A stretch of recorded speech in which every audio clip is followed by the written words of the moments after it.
Bienvenidos a esta serie de videos que se llaman Ciencia y Mente, platicando un poco sobre psiquiatría, neurología y en general temas que tienen que ver con la ciencia de la salud mental. Yo soy el doctor Rafa López, soy psiquiatra y estamos platicando del trastorno depresivo mayor. Como ya sabrás, esta serie de videos está enfocada con un tono mucho más técnico, más clínico, más enfocado directamente en temas de la psiquiatría. El resto de mi canal es un poco más ligero, más de divulgación, pero aquí hablamos de tecnicismos, de cosas importantes en cuanto a detalles científicos técnicos. El día de hoy estamos platicando de las variantes del trastorno depresivo mayor. Una persona que ya tiene un diagnóstico clínico, médico, especializado de un trastorno depresivo mayor, es decir, de depresión, puede presentar variantes particulares. Es como si estuviéramos hablando de un color. Es el mismo color verde, pero con tonalidades distintas. Estas variantes se van a caracterizar por una serie de signos y síntomas muy particulares. ¿Qué variantes tenemos de este trastorno depresivo mayor? Las más importantes son, punto número uno, la depresión crónica, el trastorno depresivo mayor crónico. Recuerda que para que le podamos decir a alguien que tiene un cuadro de depresión, necesita, por supuesto, tener estos síntomas de la depresión durante 2 semanas o más tiempo. Pero estos síntomas de la depresión tienen que ser suficientemente constantes e intensos como para afectar su vida cotidiana. Una persona que ya está viendo afectada su salud, que está viendo afectado su trabajo, su relación con los demás. No es una persona que se siente triste y que lleva 2 semanas triste, con altas y bajas, sintiéndose pues a veces bien, a veces mal, a veces muy mal. No, es una persona donde todos los días, casi todo el tiempo, se está sintiendo muy triste, además de presentar los síntomas que ya platicamos en los videos anteriores. Ese nivel de intensidad de los síntomas está afectando de manera importante y profunda su vida cotidiana. Y no es una cosa de actitud, no es que necesita que alguien le diga unas ciertas palabras o que con una salida recreativa o algo pueda sentirse mejor. Es una persona que ya está presentando este cuadro clínico de un trastorno depresivo mayor. 2 semanas de estos síntomas intensos. Imagínate que eso se vuelve en 2 meses. 2 meses de un cuadro de depresión constante, donde la intensidad de los síntomas, la frecuencia de los síntomas, la duración de los síntomas está presente 2 meses, 4 meses, 6 meses, 8 meses. Mira, yo estoy grabando este video en el 2022 y llevamos, para fines prácticos, 2 años de pandemia. Y hay mucha gente que dice, es que ya 2 años es un montón de tiempo. Es 2 años de usar el cubrebocas. Y eso no significa que estés usando el cubrebocas todos los días, todo el tiempo, 2 años.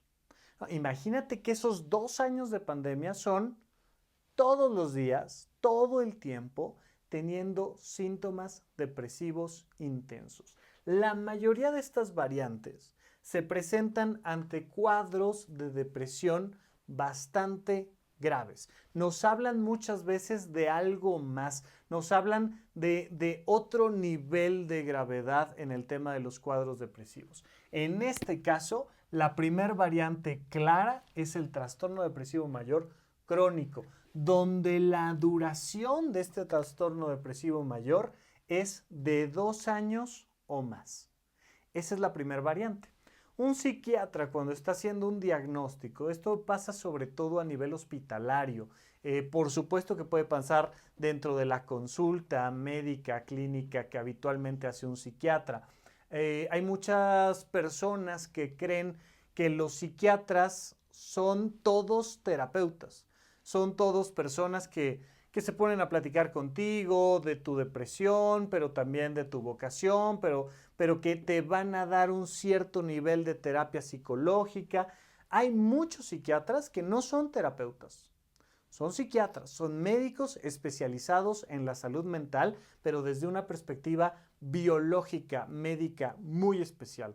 Hay algunos que se dedican meramente a la investigación científica, hay otros que se dedican a algunos cuadros en particular, enfocados en cierta sintomatología, pero un psiquiatra que está en su consultorio puede estar viendo estos cuadros y la manera de abordarlos es mucho más clínica, técnica, médica, más que psicológica, terapéutica, vamos a llamarle motivacional, filosófica, llámale como quieras. Cuando estamos viendo un cuadro de una depresión crónica de 2 años, tienes que analizar si el sistema nervioso central está íntegro, si hormonalmente la persona está íntegra, si hay algo más que esté generando en factores ambientales o genéticos, o hay algo más que esté provocando estos cuadros de depresión.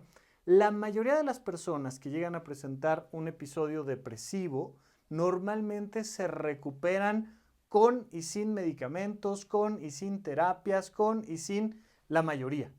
Pero hay una buena cantidad que puede ir evolucionando a otro nivel.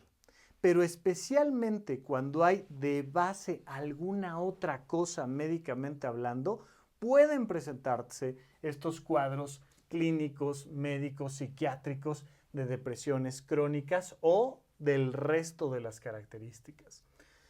Sin duda, uno de esos elementos que te tiene que hacer pensar sí o sí en que esto es algo más allá que la clásica depresión que va a atender un psiquiatra que se enfrenta a alguien que por algún motivo, por algún factor ambiental, empezó a presentar un cuadro de 2 semanas, de 3 semanas, de 2 meses de una depresión. Algo que me va a hacer pensar que va a ir más allá, que no va a responder como siempre, es, por ejemplo, la variante catatónica del trastorno depresivo mayor. Cuando hablamos de esta catatonia, hablamos de una serie de síntomas muy particulares que regularmente están enfocados en temas relacionados con la esquizofrenia. Ya en algún momento platicaremos de los trastornos psicóticos, pero sin duda alguna, el público lo que más conoce como un término técnico que medianamente puede aplicar a cualquier síndrome psicótico es la esquizofrenia. Cuando tienes un cuadro donde tu mente es incapaz de mantener un procesamiento lógico de la información. En su momento platicaremos de la esquizofrenia, pero te sales de la realidad. No estás pensando de una manera lógica y real. Muchas veces las personas creen que un artista que transforma la realidad, que puede intervenir un espacio y convertirlo en otra cosa, que puede escribir una historia de fantasía.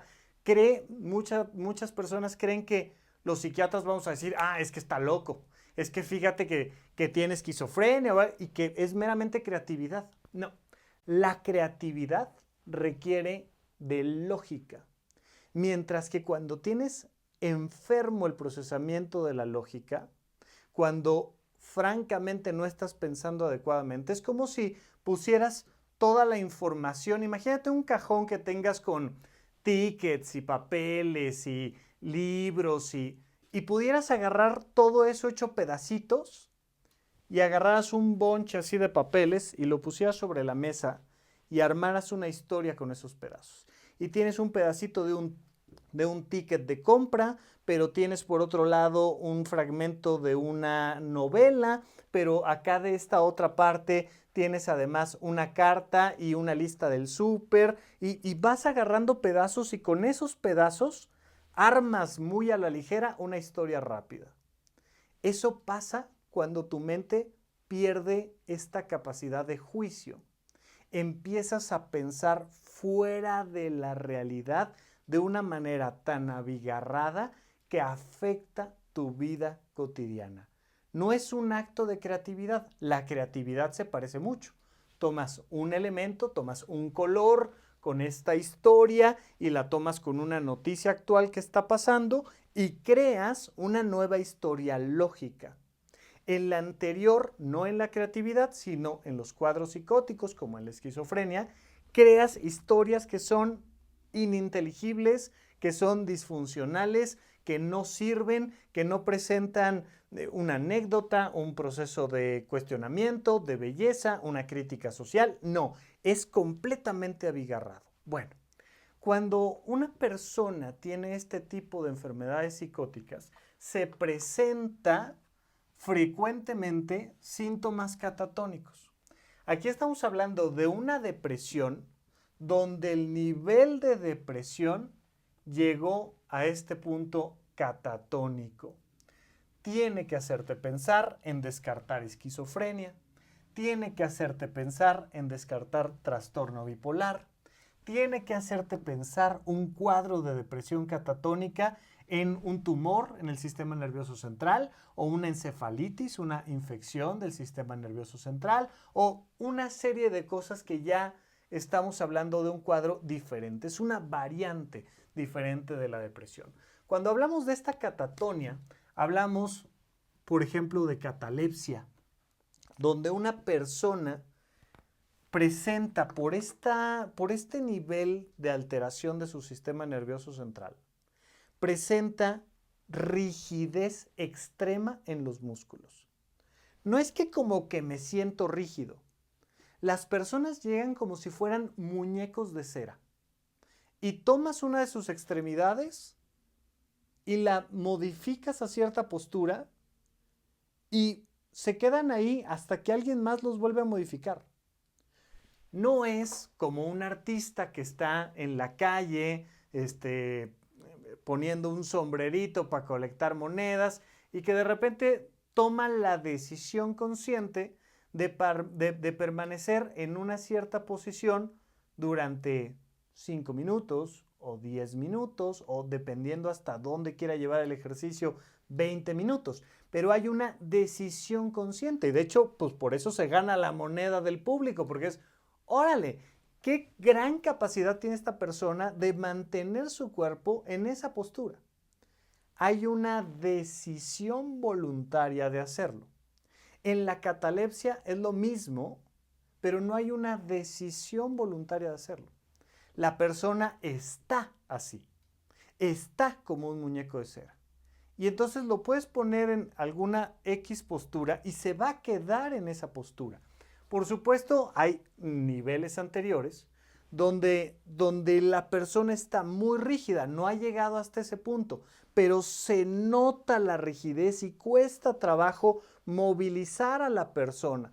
Pero puede llegar hasta este punto la catalepsia donde ya francamente no puedes ni alimentarlo. O sea, es una persona que requiere un nivel de atención mayor.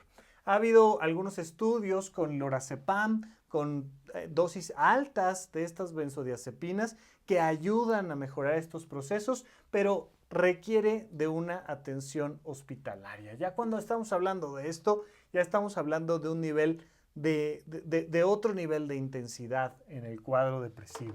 Presentan catalepsia y si te das cuenta el resto es parecido. Hay muchos otros síntomas, pero te quiero hablar, por ejemplo, del mutismo. Una persona que el trastorno depresivo mayor que tiene, que el cuadro de depresión que tiene, lo lleva a ya no hablar. Insisto, esto no es como una decisión. No es como cuando alguien te hace la ley del hielo y no te habla, y entonces hay un desdén de la conversación.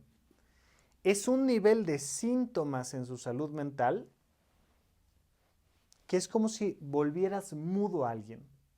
No es que te quiera hablar y no puede, es que no habla. Es un tanto difícil transmitir la sensación si no lo has visto en algún caso, en alguna persona. Cuando lo has visto, pues es inconfundible, porque no es alguien que no quiere hablar, ni es alguien que no puede hablar, sino que es alguien que no habla. Hay un mutismo, catatonia, donde los músculos se quedan paralizados o extremadamente rígidos. Mutismo, la persona no habla. Otro ejemplo es la ecolalia. Este eco, ¿no? Todos conocemos este eco de lanzar la voz hacia una montaña donde el sonido rebota, ¿no? Este famoso eco, eco, eco, eco. Y entonces una persona, estás hablando con ella, y le estás preguntando algo, y vas hablando, ya sea que te diga la frase completa o un pedazo de la frase o algunos sonidos que se parecen.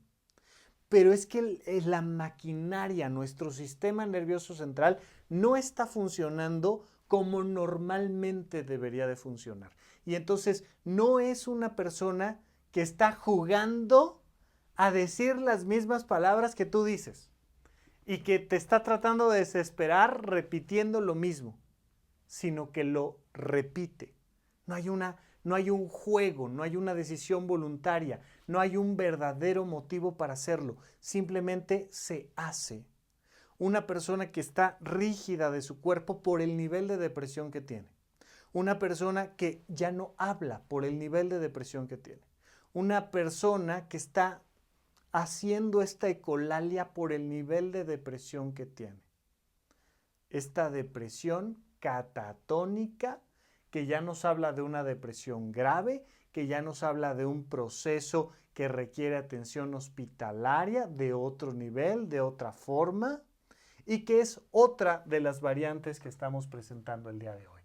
Puedes o no tener una depresión crónica y además tener catatonia. Normalmente estos cuadros se presentan por separado. Es una persona que cumple con todos los criterios para formar un trastorno depresivo mayor, una depresión clínica, pero que además presenta un cuadro crónico. Pero que además presenta un cuadro catatónico. O que además presenta un cuadro melancólico. Tiene todos los síntomas de la depresión, clínicamente hablando, desde una perspectiva psiquiátrica, pero además presenta un cuadro melancólico. Recuerda que finalmente el lenguaje es un sistema vivo y nosotros podemos utilizar cualquier palabra como se nos antoje.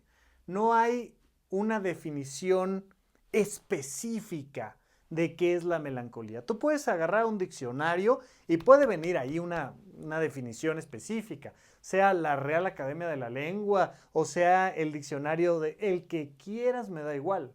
Pero el hecho de que esté en el diccionario no significa que necesariamente va a resonar contigo esa definición. Oye, a esto que estoy sintiendo yo le llamo melancolía. Ok, pues perfecto. Es la manera en la que tú titulaste ese sentimiento. Muy bien. Tú puedes decir, tengo hambre. Y habrá personas que a algo le llaman hambre, pero otras más bien le llaman antojo. Y otras más bien no sé.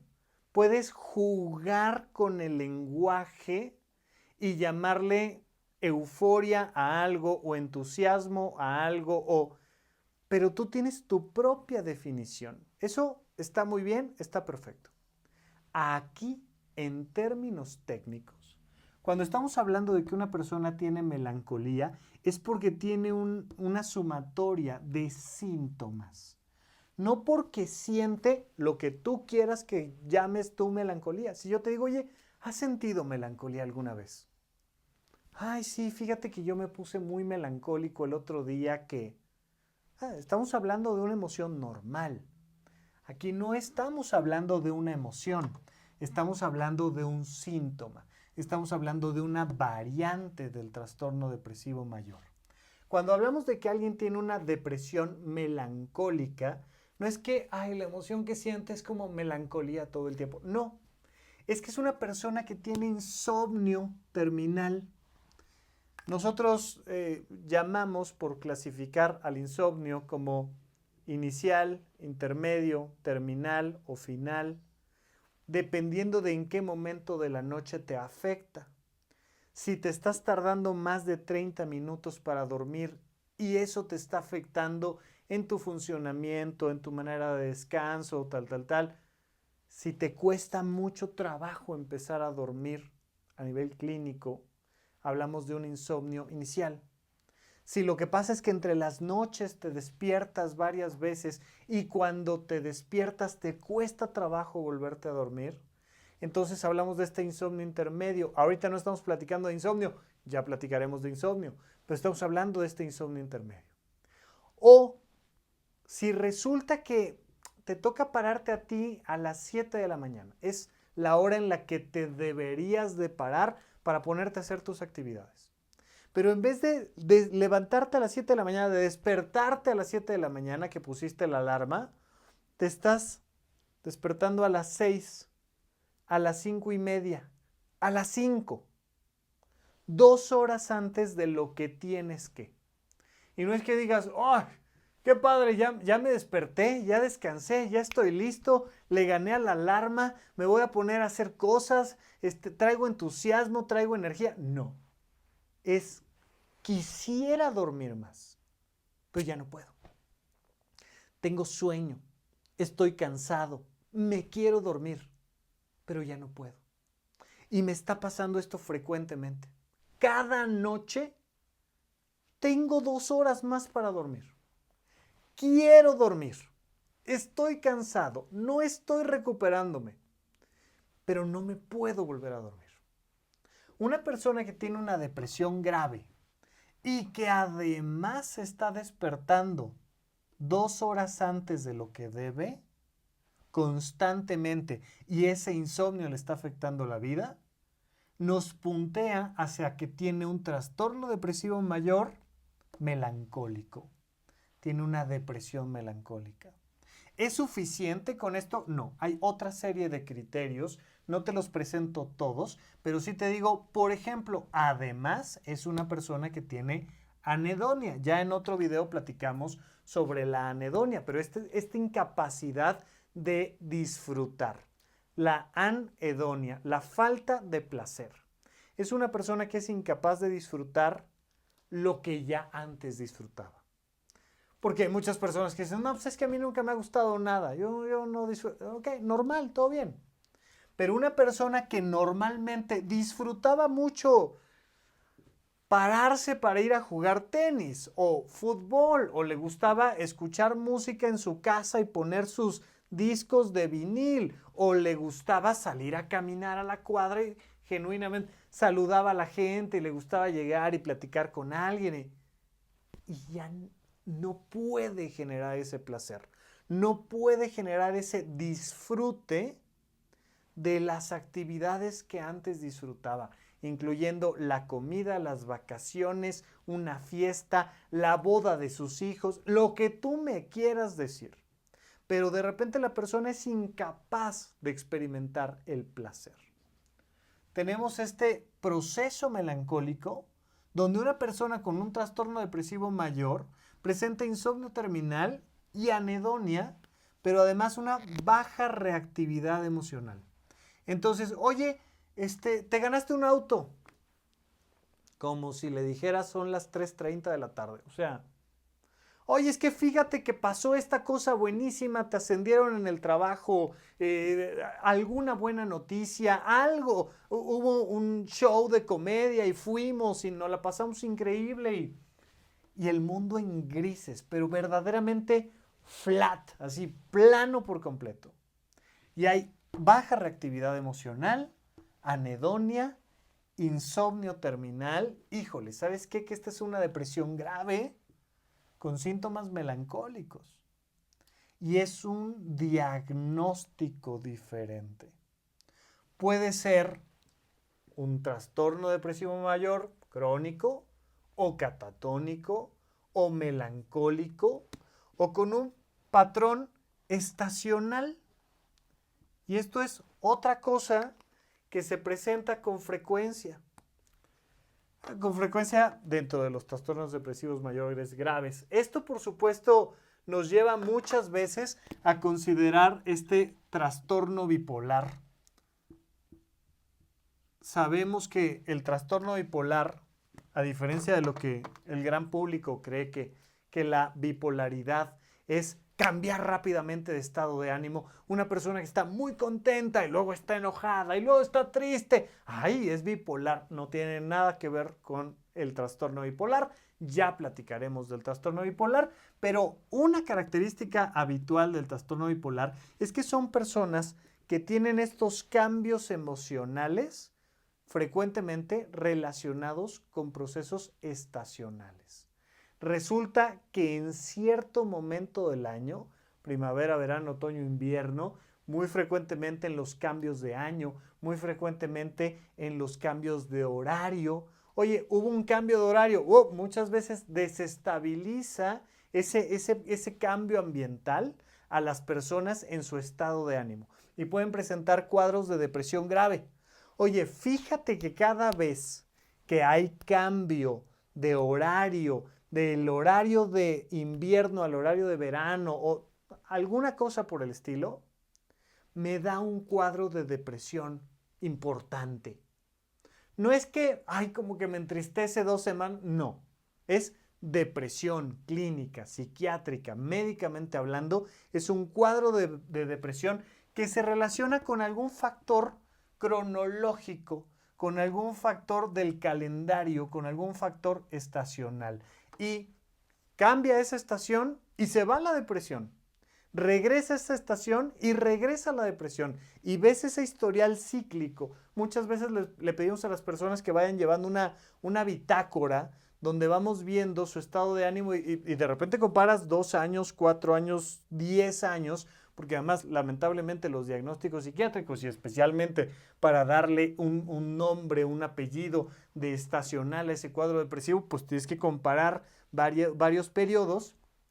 Y a veces la familia se da cuenta, a veces la persona en cuestión se da cuenta, a veces es el médico quien se da cuenta que dice, oye, ¿ya viste? Cada vez que pasa esto en el año, te viene otra vez el cuadro de depresión.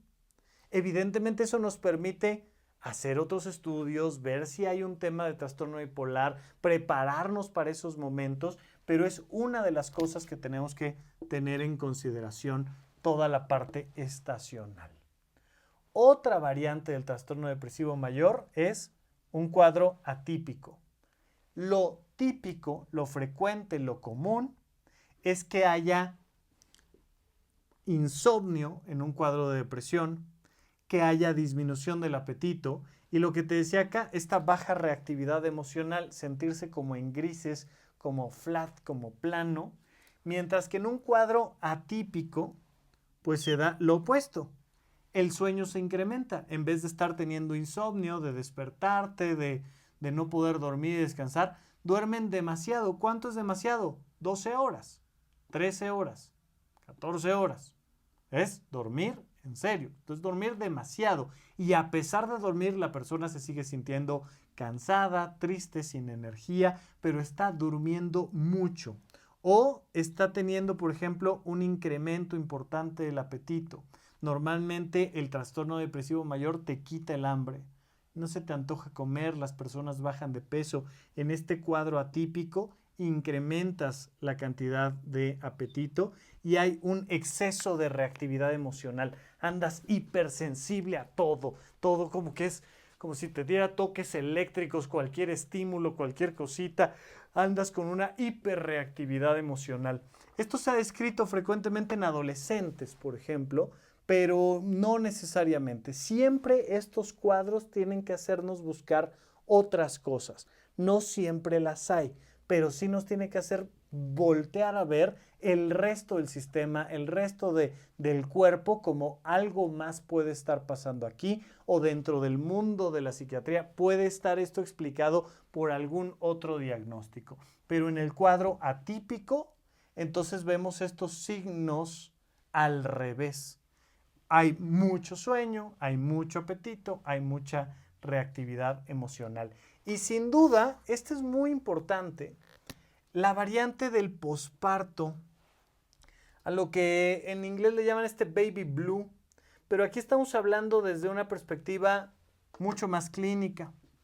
Mira, se sabe que de las personas que acaban de dar a luz, del 10 al 20% van a presentar un cuadro de depresión posparto. Ya de hecho aquí en el canal hice un video al respecto de la depresión posparto, pero 10 a 20% es un montón. Imagínate que tomamos a 10 mujeres embarazadas y las seguimos durante un año y de esas 10, al menos una o dos van a presentar esta depresión posparto. Y agarras otras 10 y otras 10 y otras 10 y otras 10 y te vas dando cuenta de que en cada grupo hay una o dos con un cuadro psiquiátrico clínico de depresión. ¿Relacionado a qué? A todos los cambios hormonales y a las situaciones ambientales que hay en torno al posparto. Oye, esta persona en cuestión dio a luz, tuvo una gestación adecuada, tal, las cosas salieron bien, todo en orden, y durante 3 semanas estaba perfectamente bien. Pero entre la semana 3 y la semana 4 empezó a presentar síntomas de depresión, que se convirtieron francamente en una depresión. Oye, pues esto lo tiene que revisar un psiquiatra, porque probablemente es una depresión posparto y se requiere tratar como un proceso diferente. Es súper frecuente. Es súper frecuente y muchas veces quienes recién han parido se ven en una presión social, física, muy importante. No es cualquier cosa tener un hijo. Y esa misma presión puede desencadenar un cuadro clínico, médico de depresión. Por favor, ya sea que desde el posparto, inmediatamente después, o durante el primer mes después del posparto, se empiecen a presentar síntomas depresivos importantes. Esto es algo que hay que platicar con el médico especialista, porque muy probablemente vamos a estar viendo esta variante particular de la depresión posparto. Entonces, te presento, insisto, este espectro como si fuera una esfera de color donde tenemos diferentes gradientes y características distintas. Todas estas variantes requieren de otro nivel de atención. Necesitamos que el especialista nos diga qué tenemos que hacer para el cuidado de nuestra salud mental. Estamos platicando y vamos a seguir haciendo algunos videos más sobre la depresión desde esta perspectiva psiquiátrica e iremos pasando a otros trastornos mentales y explicándolos como lo estamos haciendo ahora. Pero estos en especial, pues son de esas cosas que necesitamos siempre estar muy atentos para preguntarlas adecuadamente los especialistas porque el tratamiento cambia. No es nada más por etiquetar. Ay, bueno, pues mira, si ya pasaron 2 años, ponle ahí depresión crónica. No, es que cada uno de estos al especialista lo tiene que hacer pensar en algo distinto. Tiene que hacerlo pensar en estudios diferentes, en hacer preguntas distintas, en hacer evaluaciones que cambian, porque nos va a llevar a un tratamiento diferente. No se atiende igual una depresión leve que una depresión grave con síntomas catatónicos. Se atiende en lugares diferentes, de maneras diferentes, con tratamientos diferentes, al igual que cada una de los demás. Entonces estas variantes se vuelven muy importantes para nosotros y es algo de lo que me era muy importante platicarte. Hasta aquí nuestro video del día de hoy. Muchas gracias por acompañarme.